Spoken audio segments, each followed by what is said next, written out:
All right. Stay hydrated, ladies and gentlemen, like Serral just did before we go into this match against Liquid Mana. That's right. Content creator and very good player who I guess is still a pro. He plays at a pro level, even though he's making a lot more content these days, having a lot of fun. But he's been really good in the last year. And we're going to see how Serral does against him. We're watching from Serral's point of view off of his stream. You guys can check this out on the Basilisk SC2 YouTube channel, as well as on his Twitch, twitch.tv/Serral. You do need to subscribe if you want to watch on Twitch, but cool to see they are actually uploading on YouTube now as well. Now, of course, this is a Zerg versus Protoss, and remember, guys, this is Serral's first stream on this patch. And what we've really been seeing is it doesn't feel like, from me talking to him a few days ago, as well as other games I've seen skimming this stream, I don't think he's played it all on this patch until this day, or at least very minimally. So I'm very curious to see what builds he brings out, what styles he plays. Looks like he's just going to start with a 16 hatchery, very standard. Interestingly, though, he didn't send the drone out early to check if a probe was coming to block him. So if Mana went for an early probe, he could have blocked that. And yet Mana comes in with a slightly later probe. This is what we call the Omega Virgin opening from Mana. Gate Scout gets in there. All he can do with this is harass the minerals, which doesn't really do a lot of damage. But I think ever since Serral admitted that this tilts him, this stupid probe harassment where they try to occupy your minerals for a few seconds to make your drones get distracted, I think players are more encouraged than ever to do it against him, because they're like, look, you don't get a lot of mental victories when you're playing against the greatest player of all time, 3-time world champion Serral. But if I can at least win the mental game in the first minute by getting my worker to going, you can't mine here for 2 seconds, at least you can maybe put him on tilt a little bit. Anyway, Serral looking very focused. I think this is only his second or third game on the stream. I think he's 1-1 at this point. He beat a Terran, lost to a Protoss player. Now he's playing another Protoss on Maganatha.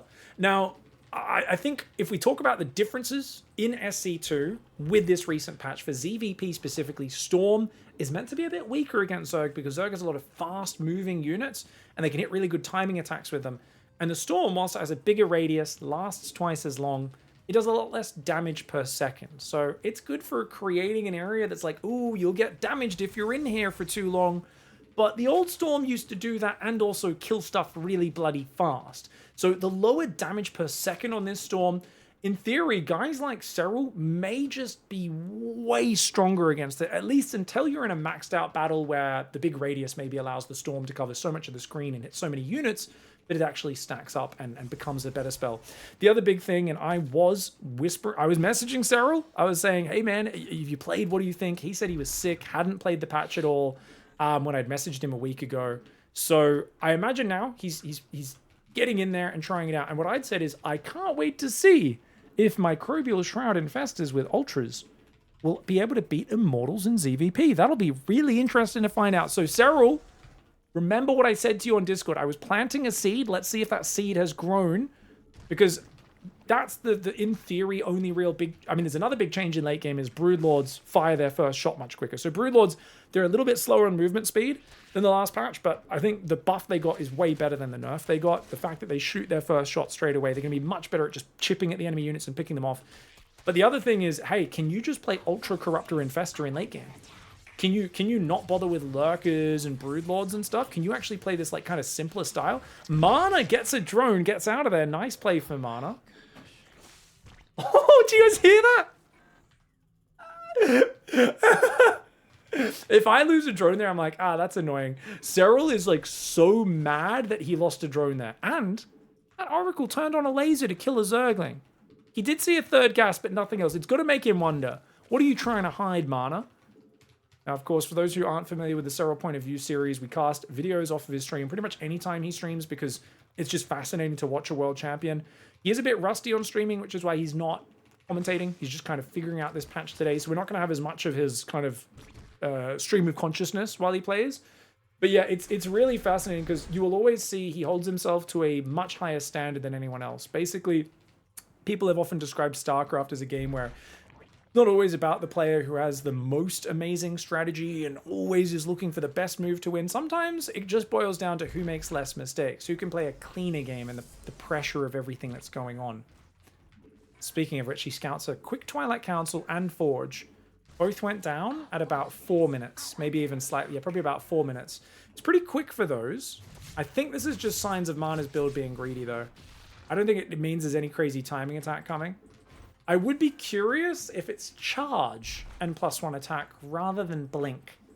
That's the one thing I'd be thinking about as Serral, because a lot of players don't really like playing Stalkers against Serral. It's hard to not just get overrun as the game goes on, even though they are a better defensive unit. It's pretty bad. Gonna have to cancel that, so he's already building the other hatchery, and he needs to go cancel that one. Oh, I guess he did cancel it off the control group, surely. I think he must have. He must have cancelled it, but looked away so quickly we didn't even get to see the animation. Oracles come in and grab themselves a drone, but they do take damage for it. He's going to go after the Adept. I'm surprised he's... There we go. Split some lings for those probes. Gets one probe. And the Oracle comes in. He runs away. The respect for the Oracle. Really, Serral looking to be efficient, not looking to waste many units at all. Now, he's already seen a lot of probes on that base, and you can see Serral is confident here going to 5 hatcheries. He's only got 5 gases, though. He's not going crazy on the gases. And I can't wait to see... Is he building roaches now, or is he going to try to do like a mass ling style? So he's got... There we go. Okay, so roaches are coming out. Okay, so he's getting the roaches for safety. We'll see how low he stays on roaches. He knows there's no 4th base yet for Mana, which is really good for him. Mana's building pylons out front just for extra vision. And already seeing those High Templar. This does not look like a Stalker style. This does look like straight to charge Storm and probably Immortals.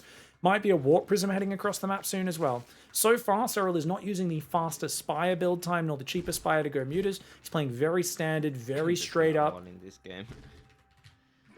Sorry guys, let's hear that.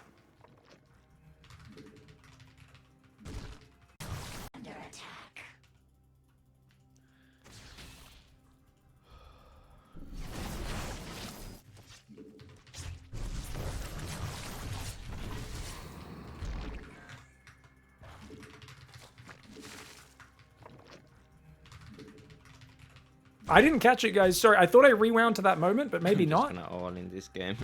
I'm just gonna all in this game. I think he said, okay. Honestly, yeah, he's like, I'm just gonna all in this game, honestly. Okay, so he's making Roachling. I think he's looking at the situation. He's like, I don't know what's happening. He doesn't want to get caught by a storm timing on his way to Hive. And he's already made a lot of Roachling for safety, whilst Mana's been very efficient going a heavy storm. So Serral's thinking, okay, I'll Queen Walk, I'll break the rocks, we'll go mass Roach Ravager Ling, we've got +1 range kicking in, let's just go for a big all-in. Now, to be fair, he's got 5 hatcheries behind it, so if he does hold down the drone key, his economy will be competitive very quickly with a Protoss player who's delayed his 4th a long time, but he's got Overlord speed, he's going to drop the Creep Highway, he's going to go for it. He's now morphing Ravagers, very important to get as many Ravagers as you can with this to add those corrosive biles. And he's going to go forward. He also lost a couple drones, which seems to have potentially triggered this move, as chat's pointing out. Serral. Here we go. I don't think maybe he'll have Link. I don't think he was expecting Stalkers, guys. I think he was expecting Zealots like I was. Because there was so few Stalkers. It looked like it was just High Templar. I thought it was going to be Immortal Zealots. Oh, the Stasis Trap's really annoying. Mana wisely cancels his 4th base. But this may give Serral the impetus he needs to transition. Now keep in mind, there is Storm up. Bigger radius, bigger damage overall, but way less damage per second. Minus High Templar coming forward. Will Serral still... I mean, he's still building Roachling, guys. He's still rallying. He's going to go for it. The Storms will zone for a long time, though. Those Storms going down. Takes you a lot longer to wait for those to run out. There's 6 seconds rather than the old 3. And you can see, they're not high damage, but it stacks up over time. Another Stasis Trap scares him back. Mana's doing a good job of not wasting all of his storms either. It allows him to kind of spread them out longer, over a longer period. And as long as you have a lot of basic army with it, and he has a good Stalker count, he seems to be holding on. Is Serral? Oh, Serral's thinking about transitioning. He knows. He's like, I think I probably can't hold the counter attack anymore. He's saying, I probably can't hold the counter attack anymore. Let's see. What? Who thinks about that? I'd just be thinking, I'm not sure if I can break him. He's already thinking, I don't think I can defend the counterattack. If I commit any more and throw away any more units, he can go across and kill me while I'm going to Hive. So he's already thinking about an army which, for most of us Zergs who have about 16 IQ spread across our entire brain. That one Zealot, I thought it wasn't Stalkers, but it was obviously this was never gonna work against Stalkers. He just confirmed. He thought it was Zealots, not Stalkers. That's why he wanted to do the all-in. So I was correct on that read. Me and him both misread the game. And I think that's credit to Mana doing that on purpose, hiding the Stalkers and tricking him. I think that was really clever play by Mana. He tricked Serral into doing that all in. That being said, to finish the previous point, most of us don't have a lot of IQ. We'd be thinking about that army as an all-in army. Can it kill him or can it not? Serral was already thinking, if I overcommit any more, this is checkmate because his counterattack of Stalker Storm ruins me. I need to have a lot of Roachling here to bide time. I'm going to take up to the gases behind, go to Hive, go to the Lurker Den or whatever it is that his late game transition is going to be. But I need this army ready to base trade, ready to counterattack, ready to fight. And that's really cool to see. Baneling speed coming in. Very good defensive ability. He wants to heal the roaches. That's why he's burrowing, guys. Making some Banes. Looks like Mana's taking... Push us there, can't hold it. If he just pushes, I can't hold it, I think he's saying. Wow, he's giving a lot of respect to Mana here. I feel like Serral might be underestimating how big his army is and how much creep spread he has on a map that's relatively big and wide open. Yeah, he just saw the mothership building, guys. That's the new mothership build animation. I don't know if you caught that, how big that is. Serral's like, oh, that's weird. I think he really thought there'd be a transition come in and try and take him out. He's realizing now, okay, we are going a longer game. Problem, he's stuck on Ravagerling Bane, a garbage army the longer the game goes. So he's going to have to try and tactically find some good engagements, trade out some of these units, especially lower his roach count, which is way too high right now. These units are like very, very supply heavy, and their damage is not good enough for late game. And then he needs to replace those with ultras. And it looks like he is planning to play that ultra infestor corruptor style that I was talking about. Obviously, corruptors just for the mothership and any Tempest or carriers that get built. Chitinous Plating just started up the first ultra upgrade. Serral's got a bit of a gas bank building. He's gone up to 10 gases now, which is why his gas income should be able to catch back up, because he's got a bit of a disparity between the upgrades right now. He burrows his units to try to hide them from the oracles. Mana sees it anyway, of course. He won't be tricked that easily. Dude, this roach army, yeah, you see how he's splitting the roaches off? Yeah, he knows he's got to get rid of the roaches, man. He's like, oh my god, I got to get rid of this garbage. This is the point you get into sometimes, where like if Mana had counterattacked, at least he'd have an easy ability to trade his roaches, but he's struggling right now.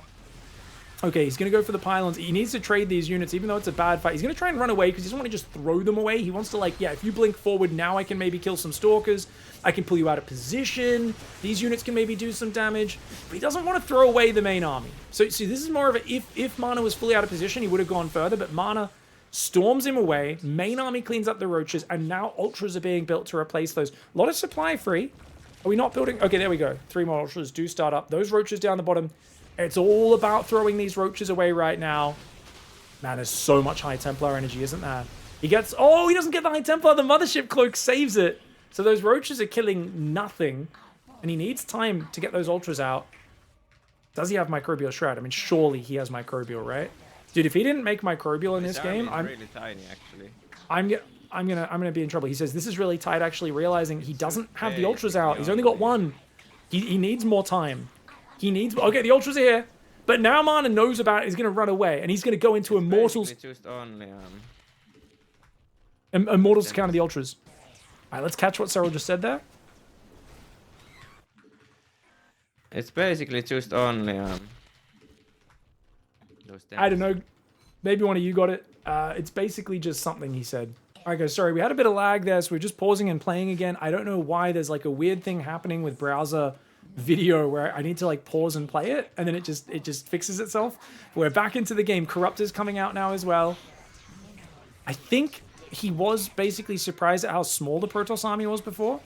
Oh, this Protoss army. Oh, here we go. Fungal. Microbial Shroud going down. Fungal Microbial. Very nice. Time Warp is down as well. But dude, the Microbial, I mean, this army I don't think could even deal with the Ultras even if he didn't have Microbial. And with the Fungals to kind of catch everything. Oh man, he doesn't even need to use Microbial when the army's that small. But his Overseer got focused. Oh, his Overseer did get focused. That went surprisingly poorly, he says. I agree. I thought that was going to go way better. He needs to make more Overseers, though. I don't see many Overseers making. I'd like him to have like 5 so they can't get focused down. He's only got like 2. And Mana's the tricky guy. He might just shift-click those 2 Overseers and use another Cloak. Mothership's still pushing with the Stalkers. Crazy to be attacking right now for Mana. Mana, has he got triple Robo? He's got 3 Immortals on the front line. There's no Microbial this time. The Ultras are getting focused, man. I don't know about this fight. Serral is cleaning up the air army. But on the ground, his Ultras do get wrecked. Oh, what it takes to beat the ground army anymore, unfortunately. Oh, okay. I don't have something on the ground army. I think he's talking about the infestor spells not being available there anymore after the first fight because he needs time to rebuild the infestors. There, actually. He needs more infestors, needs more energy. He's going to counter that base. I just don't have enough. I have too many corruptors now. I have too many corruptors now. Oh, so he's overbuilt corruptors. And Mana's completely switched off air into ground. The corruptors are dead weight. I don't think he has a Great Aspire. If he had a Great Aspire, he could morph Broodlords. Instead, he's going to try and do PP. He's going to go for the PP attack. But look at this. He's losing a lot of economy. And Serral doesn't have a big bank. Mana pivoting back into ground is really good. And this is the power of being up in a Zerg's face, being so aggressive. You can make them panic, overbuild one unit type, and then swap into the other side. And Corruptor's super one-dimensional unit. Not that useful. Oh, all the drones get found in the top right. Okay, Microbial. Does he throw it? No. It just feels like he can't quite close the distance. And there's so much Immortal Archon Storm there. They can just start a step away. The drones do burrow in the top right. Good save for those for now. Microbial, maybe? Okay, he's going to throw one Microbial down. He does get a decent fungal as well. The Corruptors are trying to pee on a base. He's going to try and pee on that base as well. Here we go. The Microbial's doing pretty well, but he loses a lot of his infestors. And Mana, because he's got such a big ground army, Serral's is small, can start a step out of it. And we know that's the weakness of Microbial Shroud. You've got to surround. You have to come from two sides when you're using this sort of army. But now Mana is kiting him to death. Oh, Serral's trying to aim of chase him. But dude, those Immortals are cleansing him. And he's going to have to tap out some Mana. Yeah. Oof.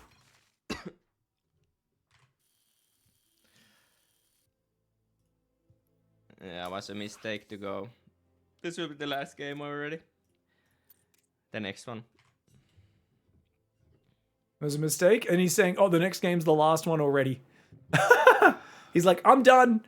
I'm done, guys. I've only played one more game after this. He's just lost two. Corruptors against the Tempest there. Overbuilt Corruptors there, yeah. Quite simply. And didn't have a Greater Aspire, but I couldn't have. I just had no money for Broods anyways, so. Didn't have any money for Broods anyways. Pretty much over after the all-in failed. Pretty much all in after the all-in failed? Like 180 supply after an all-in attacks me. I can't do anything anyways, so.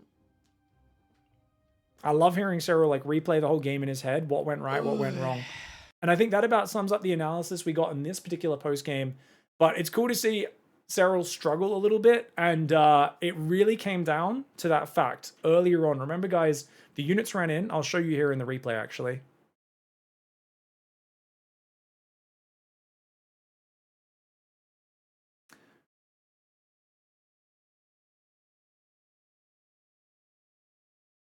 Not this one. Actually. So remember, guys, he ran in early and there was no Stalkers. Just Adepts warping in, Oracles defending. Looked very bare bones. Like Mana was skipping the expensive Stalkers to go up to other stuff. That alone did not convince Serral that this was not Stalkers, though.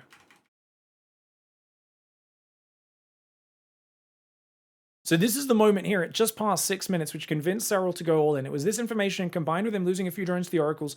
He sees 6 gases. He sees High Templar, not a Stalker in sight. He goes, oh, you're going to go charge Immortal Storm. If I hit you when you don't have a lot of Storm, you don't have a lot of Immortals, this could be absolutely amazing, right? This could be so effective, right? Unfortunately, as we know, it was a trick. There may have already been Stalkers warping in the back, but Mana starts warping in a ton of Stalkers. This trick Serral goes for that big all-in. And you can see when he gets there, and he's like, wait, why are there so many Stalkers? That his heart sank. Because this sort of all-in, which he wasn't optimizing his build for, would have been good reactively against a guy who doesn't have the Stalkers that can blink back and shoot you down. The Zealots would charge in and get themselves killed. You could pick them off piecemeal. But this was a really good defense by Mana. I love the giving up of the 4th, and then him overwhelming him later on. The rare case where we do see Serral go down, I think the Microbial Shroud would have been very helpful as the game goes on, just for an addition in those big fights.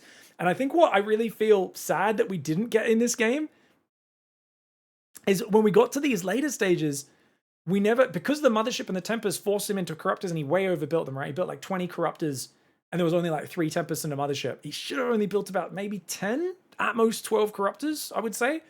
But obviously under pressure, players make miscalls, even Serral does, right? I would have loved to see, though, mass ground versus mass ground, right? It's all ultras and infestors split in 2 groups, sandwiching those immortal armies. Because I feel like Serral's the one guy, you are going to see him get so good at this style. And it's inevitable that at some point we get him fungling an immortal army, coming from 2 sides with immortals, dropping microbial shrouds down and absolutely hammering it. Don't get me wrong, we've seen that sort of engagement in the past with Blinding Cloud fungal combo, but I think it's going to be easier to pull off with Microbial Shroud because it's got such a big area. Your infestors can throw it from further away. They don't need to get as close. Whereas when Vipers come in close for that, there's always the chance that a really good Protoss player just feedbacks those Vipers out of the sky.